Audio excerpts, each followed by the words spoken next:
Howdy y'all, Wayne from Dallas, Texas here, and I react to all things UK. Got a video here for you today. It's called Ghost Stories from Haunted Cambridge.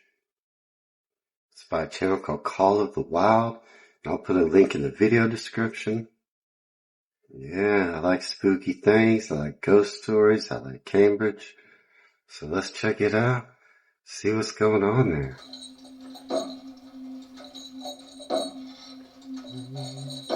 Scary already.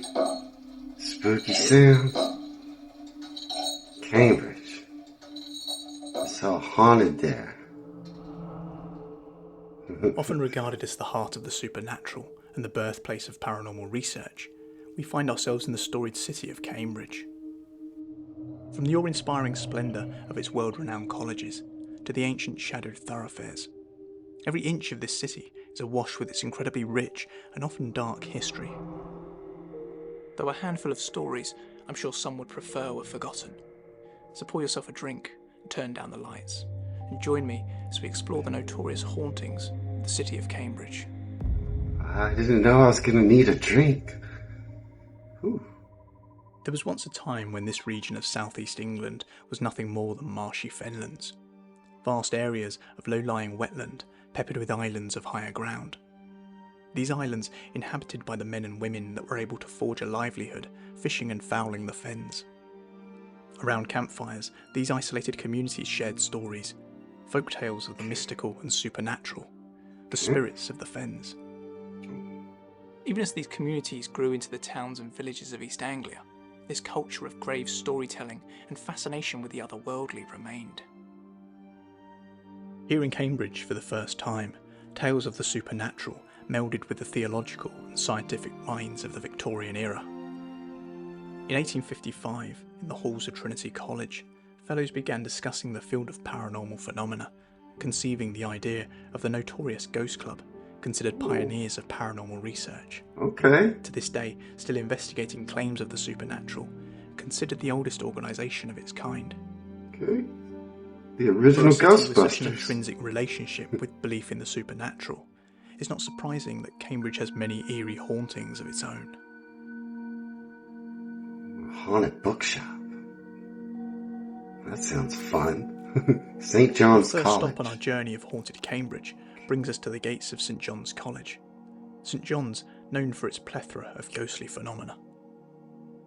From glimpses of shadow figures in the library, to disembodied groans echoing through its halls, haunted, perhaps with good reason. Established in 1511 on the grounds of the former Hospital of St. John, the college stands atop what was once a vast burial site. It wasn't until building works in 2010 that the mass graves were uncovered beneath the college buildings. Initially feared to be yet another of Cambridge's extensive plague pits, they were found to be burial grounds of the medieval hospital that predated the college, with over 1,000 souls found to be contained. When discussing the ghost stories of St. John's, one name bleeds to the surface. A spirit not tied to the hospital, but to the college itself. In the late 18th century, a young student named James Wood walked the halls of St. John's. Too poor to afford even a candle, he spent his nights on the shadowed staircase, borrowing the glow that spilled from the other rooms to complete his studies. The stone stairwell, so cold, Wood resorted to tying straw around his feet just to stay warm. These were grueling years for Wood. Though driven by his passion for his field and unwavering discipline, he rose to become master of the college. But death would not end his vigil. Even now, it's said he drifts back to the staircase where he once kept his lonely watch. Many a student, returning after dark, have glimpsed his spectral figure hunched over in the half-light. A seemingly residual apparition of Wood, still haunting the stone stairwell of the second court, where he reluctantly spent many a long cold night. Okay. Well, he's okay. But yeah, don't build your building on a burial ground. Or the Time Eater tells us that we're approaching the College of Corpus Christi, the world-famous clock signifying the impermanence of the material and the fleeting nature of our human ideas and ambitions as each second is devoured by the monster. On the hour, no chime of bells, but the rattle of chains and the strike of a hammer on a wooden coffin. Beneath the clock, the Latin inscription translates to, "The world and its desires pass away." And while many of the college's alumni have forged a legacy to outlast their mortal existence, the tragic tale of forsaken master Henry Butts and his restless spirit reverberate through time like no other, even in death, refusing to forgo his duty to the college and students he served. Okay. Having been educated here at Corpus Christi, Henry Butts would dedicate his life to the college, becoming master in 1626 and ultimately becoming Vice-Chancellor of the University of Cambridge. That dedication unwavering through the most trying of times, the bubonic plague outbreak of 1630. As his students and colleagues fled for their safety, Butts opted to remain, assisting the civic authorities to contain the plague in Cambridge, tending to the sick and the dying left behind by the more fortunate. Though such acts of selflessness seldom spare a personal toll. Butts, writing, "Alone, a destitute and forsaken man, not a scholar with me in the college, not a scholar seen by me without." As he witnessed those in his care perish, his isolation only deepened. After failing to attend service at Great St Mary's, he was discovered deceased in his room in the Master's Lodge on Easter morning of 1632, having taken his own life by hanging. Ooh. Even to this day, the sorrowful apparition of Henry Butts roams the halls and the gardens of Corpus Christi College in his white church garb with a noticeable open wound to his neck. It's said his presence is accompanied by a drop in temperature and a profound feeling of sadness. Legend has it that attempts to move his spirit on have been made by students through the centuries, though Henry Butts remains very much a part of the college he gave everything for. Okay, I don't like him. Put on a scarf or something. I don't walk around like that. Trumpington Street. Okay. While we're here on Trumpington Street, locals tell of an unsettling story from a house along this road. Towards the end of the 19th century, a well-to-do woman was interested in purchasing a house on Trumpington Street. It was arranged for her to be shown around the property, though it was on this tour that the previous occupants may have just made their presence known. The tour began as expected, until they entered the drawing room. There, her eyes were drawn to a single painting, a woman in a muted green dress, her gaze fixed and unyielding, her face twisted into a scowl that seemed to follow every step. The visitor felt it at once, the cold weight of being watched. As they prepared to leave, the owner, half in jest, mentioned the rumour of the ghost said to haunt the house. A woman in a green dress. From the painting, the visitor replied sharply. But the owner looked confused. Together they hurried back to the drawing room. To the woman's horror, the portrait was gone. In its place hung only an unassuming landscape, serene, yet leaving behind the chilling sense that the lady in green was still watching. What? I don't want to live on that street. The ghost story of Christ College is one of the most infamous and sorrowful. An apparition that drifts soundlessly along the edges of the swimming pool, his presence heavy with an air of wordless brooding. Those who have seen him swear him to be Christopher Round, once a respected fellow of the college. In life, Round held a secret flame for Mary Clifford, a woman whose affections were already claimed by his colleague, Philip Collier. One fateful night, the love triangle reached its breaking point.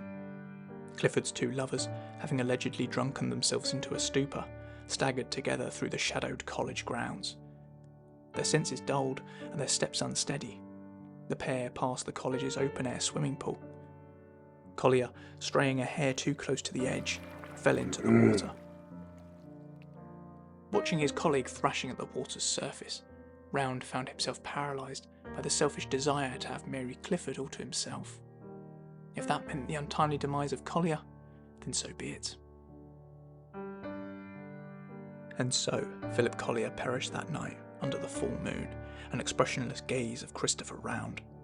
His death ruled a drunken accident, as Round sought to avoid any suspicion. As the inquest unfolded, it would be uncovered that Collier wasn't drunk when he died, but intoxicated on a concoction of narcotics. He'd been experimenting with Oh. anaesthetics as the pair's shared love interest, Mary, was suffering from a progressive illness. His efforts all to ease her suffering. Collier's death condemning Mary to a slow, painful demise. Round for the rest of his life carried his immense regret. Only on his deathbed would he reveal the truth of what really happened that night. It's said that should you pass the old mulberry tree next to the pool in the depths of night under a full moon, you might just catch a glimpse of the spectre of Round, the apparition recognisable by his distinctive beaver hat. In Daniel Codd's Mysteries of Cambridgeshire, the apparition is described as a tall, stooped, elderly-looking man, his hands clasped behind his back, as though he is deep in sombre contemplation, haunting the pool as he in life was haunted by the guilt of his actions. Well, he got what he deserved a little bit. Now he's a ghost. As the evening draws in, I have one final story to leave you with, that being the trapped souls of the Eagle. The Eagle, I know this place. The Eagle pub, famous for being the local watering hole of scientists from the nearby Cavendish right. Laboratory, and hosting Francis Crick and James Watson when announcing the secret to life, their pivotal discovery of how DNA carries genetic information. Though the pub has roots as a coaching inn, dating all the way back to 1667, making it the second oldest pub in Cambridge. Though any discussion of the Eagle is incomplete without mention of its infamous haunting. So problematic, it's written into the building's lease. Oh. Legend has it that in the 1700s, a fire tore through the packed inn. Its origins uncertain, but its destruction absolute. As the chaos of panicked patrons flooded into the street, no one was to notice the small hands pressed against the upstairs window. 3 young children trapped in one of the tavern's upper rooms, sadly succumbing to the thick black smoke rising through the building. No. For years following the tragic incident, strange occurrences were common in the pub. But curiously, the activity seemed to centre around a single guest room upstairs, the room where the children perished. Yep. When the window was closed, guests would report a sudden and intense feeling of suffocation, only lifting once the window was thrown open. Thus it was written into the pub's lease that the window to the room must be kept ajar at all times, allowing the spirits to leave as they please. The window remaining open to this very day. Yeah, that... I can confirm, every time I've passed the Eagle or stopped for a drink, the window's open. It always reminds me of the story. Perhaps nothing more than legends, fragments of folklore, passed from one generation to the next. Or perhaps, the next time you wander these colleges after dark, you might just feel a chill at your back, glimpse a figure lurking in the shadows. Don't want to. That was a good channel. I think I like that channel.